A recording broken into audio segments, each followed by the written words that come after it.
स्वाती केतकर. अॅग्रोवन मध्ये आपल्या सगळ्यांचं स्वागत. कुवेतमध्ये नोकरी करणाऱ्या कोल्हापूर जिल्ह्यातल्या सुनील देसाई या तरुणानं भुदरगड तालुक्यातल्या बारवे या गावी बंदिस्त शेळीपालनाचा व्यवसाय सुरू केलाय. शिवाय गोट फार्म नावानं सुरू केलेल्या गोट फार्म मध्ये विविध जातींच्या शेळ्यांचे उत्कृष्ट संगोपन करण्यात आलंय. देसाई यांनी कुटुंबियांच्या मदतीनं व्यवसायात यशस्वी वाटचाल सुरू केली आहे. आज आपण सुनील देसाई यांच्या शेळीपालन व्यवसायाची यशोगाथा जाणून घेण्यासाठी कोल्हापूर जिल्ह्यातल्या बारवे गावाला जाऊया. देसाई कुटुंबियांची बारवे गावी 5 एकर जमीन आहे. यामध्ये काही डोंगराळ तर काही शेती करण्यायोग्य आहे. डोंगराळ जमिनीचं सपाटीकरण करून त्या ठिकाणी 20 गुंठ्यांच्या जागेवर त्यांनी शेळीपालन व्यवसायाची सुरुवात केली. सुनील देसाई यांचे चुलत भाऊ राजेंद्र देसाई, पुतण्या रणजित देसाई, वहिनी राजश्री देसाई आणि पत्नी श्रद्धा देसाई हे सर्वजण मिळून या शेळी पालनाची धुरा सांभाळतात. 20 गुंठ्यांच्या जागेत 90 फूट लांबीचं आणि 45 फूट रुंदीचं आधुनिक पद्धतीचं शेड देसाई कुटुंबियांनी उभं केलंय. यामध्ये सध्या 105 शेळ्यांचं संगोपन सुरू आहे. शेडची जागा साधारण 90चं शेड आहे. आजूबाजूला फिरायसाठी त्यांना 20-20 फूट ठेवलेलं आहे. त्यामध्ये जाळी मारलेली आहे आणि याच्यामध्ये पहिला जुंधळा होत होता. जुंधळा गहू हे होत होतं. ते सर्व कट करून आम्ही दिवाळीमध्ये शेडला सुरुवात केली. खूप शेडला सुरुवात करताना खूप त्रास झाला आम्हाला. दगड घोटे वगैरे काय काय गोळा करण्याजवळ 110 टॉले आम्हाला दगड टाकावं लागलं पाय भरण्यासाठी. परत कोबा करण्यासाठी खूप खर्च आला. जमीन एकदम लेवल नसल्यामुळे लेवल करून घेतली. सुनील देसाई यांचा पुतण्या रणजित देसाई हाच विशेष करून या शेळी पालनात जास्त लक्ष देतो. 12वीचं शिक्षण घेत तो हे काम पाहत असतो.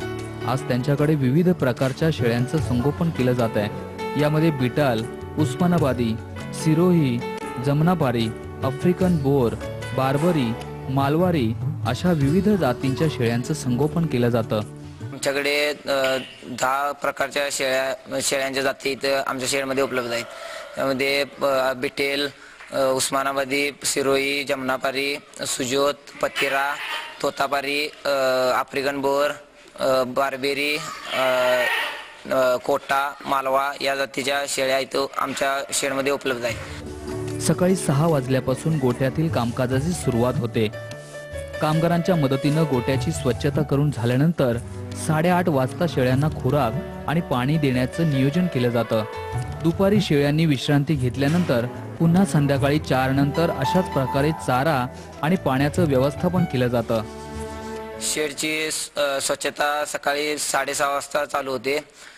6 वाजता आमचे लेबर वर्ग उठतात आणि झाडलोट करायला चालू होते. तर झाडलोट 7 ते 7:30 वाजेपर्यंत सगळी शेडची स्वच्छता संपूर्ण स्वच्छता होते. त्याच्यानंतर 8-8:30 वाजता आपण शेळ्यांना जो खुराक आहे तो खुराक देतो. त्यामध्ये मक्का भरडा, चणा चुनी, हरभरा भुसा, गहू भुसा हे सगळे मिश्रण करून त्यांना घालतोय.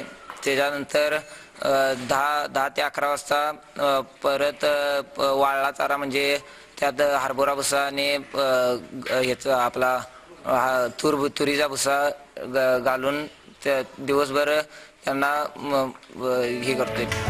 सध्या गोट्यात 105 शेळ्या आहेत. यामध्ये 15 लहान करडे देखील आहेत.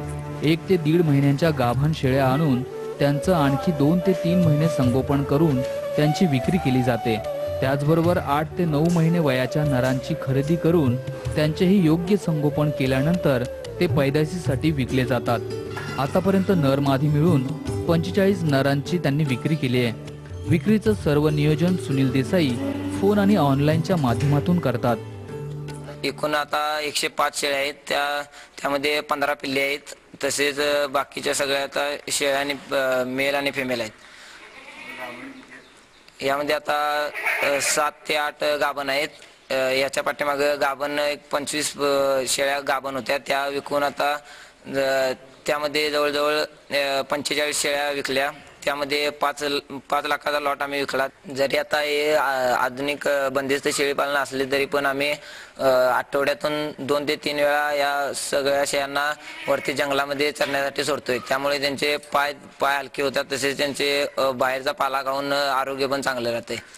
त्यामुळे जास्ती काय आजारी पडायचा धोका काय आम्हाला जाणवत नाही. शेळ्यांचं आरोग्य चांगलं राहावं यासाठी त्यांना मोकळ्या जागेत सोडण्याचं नियोजन करण्यात आलंय. त्याचबरोबर आठवड्यातील 2 ते 3 दिवस जवळच्या जंगलात चरण्यासाठी सोडलं जातं. त्यामुळे शेळ्यांना जंगली पाला खाण्याबरोबर वातावरणाशी जुळवून घेणं देखील शक्य झाल्याचं रणजितचं म्हणणं आहे. जरी आता हे आधुनिक बंदिस्त शेळी पालन असले तरी पण आम्ही आठवड्यातून 2 ते 3 वेळा या सगळ्या शेळ्यांना वरती जंगलामध्ये चरण्यासाठी सोडतोय. त्यामुळे त्यांचे पाय हलके होतात, तसेच त्यांचे बाहेरचा पाला खाऊन आरोग्य पण चांगलं राहते. त्यामुळे जास्ती काय आजारी पडायचा धोका काय आम्हाला जाणवत नाही. शिवाई गोट फार्मवर शेळ्यांच्या आरोग्याची वेळोवेळी काळजी घेण्यासाठी खाजगी तसंच सरकारी पशुवैद्यकीयांची मदत घेतली जाते. गरजेनुसार रोग प्रतिबंधक लसी तसंच खाद्य व्यवस्थापनाचं नियोजन यासाठी या पशुवैद्यकांची मदत घेतली जाते. इथलं उत्कृष्ट व्यवस्थापन आणि याच्यामुळे इथल्या जनावरांच्या फारशी काही तक्रारी नसतात. पण आम्ही काय करतो की त्यांची वेळोवेळी तपासणी करून त्यांना काय लागतील ते औषधं आम्ही देतो. त्याचबरोबर आता लसीकरणाचं आमचं शेड्यूल असते, मान्सूनपूर्व लसीकरण. आता आम्ही कवळ्या गवतापासून होणारी विषबाधा म्हणजे एन्ट्रोटॉक्झिमिया ET या आजारापासून जनावरांचं संरक्षण करण्यासाठी आम्ही 15 दिवसांच्या अंतरानं 2 वेळा या आजाराचं लसीकरण केलेलं आहे. त्याचबरोबर आता जून महिन्याच्या सुरुवातीला आम्ही त्यांना घटसर्पाची लस देत आहोत आणि त्यानंतर त्यांना फऱ्या या रोगापासून संरक्षण करण्यासाठी फऱ्या या रोगाचे रोगप्रतिबंधक लसीकरण करून घेणार आहोत. शिवाई गोट फार्मच्या व्यवस्थापनात सुनील देसाई यांच्या वहिनी राजश्री देसाई आणि पत्नी श्रद्धा देसाई यांचा मोठा वाटा आहे. श्रद्धा देसाई या मुंबई इथं राहत असून त्या आठवडा 15 दिवसांनी गावी येऊन शेळी पालनात लक्ष घालतात.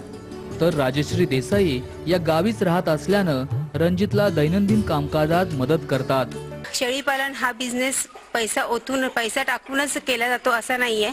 तो साध्या घरच्या 2 शेळ्या असतील त्याच्या 4 शेळ्या गाभण ठेवून 4 शेळ्या करून त्याच्यातूनही नफा आपण मिळवून हा बिझनेस वाढवू शकतो आणि मोठा करू शकतो. तर अशा प्रकारे आमचा हा बिझनेस छोट्यापासूनच मोठा झालेला आहे.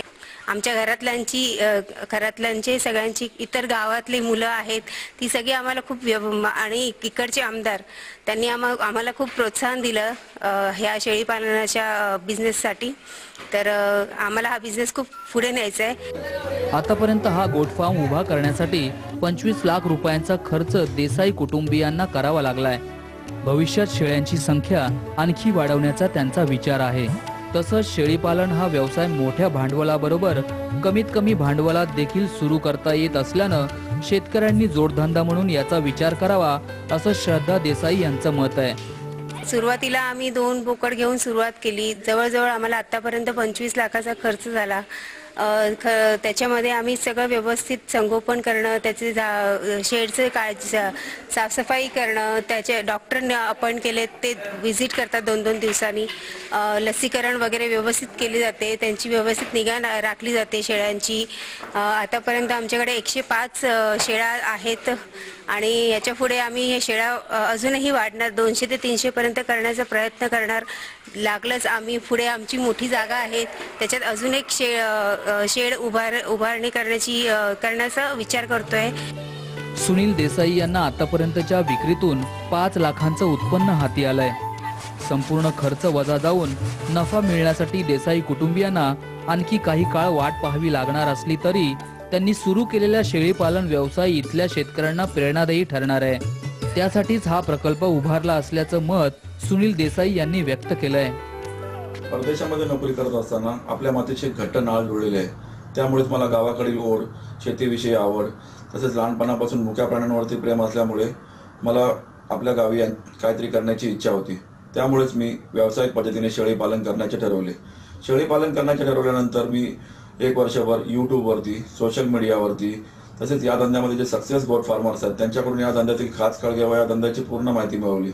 पूर्ण माहिती मिळवल्यानंतर मी माझ्या 20 गुंठे जागेमध्ये 45x90च्या शेडची उभारणी केली व आपल्या शेडमध्ये ठेवण्यासाठी अशा शेळ्यांच्या जातींची निवड केली की ज्याच्यापासून आपल्याला लवकरात लवकर उत्पन्न मिळेल व ज्यांच्या पिल्लांचे वजन वाढ लवकर होऊन आपल्याला 2 पैसे जास्त मिळतील. आपल्या महाराष्ट्रातील शेतकऱ्यांना असे आवाहन करेन की तुम्ही आपल्या शेडमध्ये क्वालिटी माल ठेवा. क्वालिटी माल ठेवल्यावरती लोक आपोआप तुमच्या गोट्यामध्ये येऊन माल घेऊन जातील.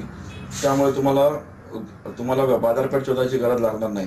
त्याचप्रमाणे मी आजूबाजूच्या शेतकऱ्यांना व सुशिक्षित बेरोजगारांना असे आवाहन करेन की तुम्ही या शेळीपालनाच्या व्यवसायाकडे वळा. याच्यामध्ये खूप चांगला फायदा आहे.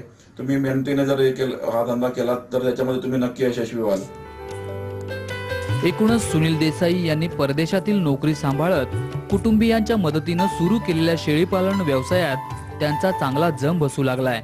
याची प्रेरणा नव्यानं शेळीपालन व्यवसाय करणाऱ्या तरुणांनी घेणं गरजेचं आहे. राजेंद्र हंकारे, साम टीव्ही, कोल्हापूर.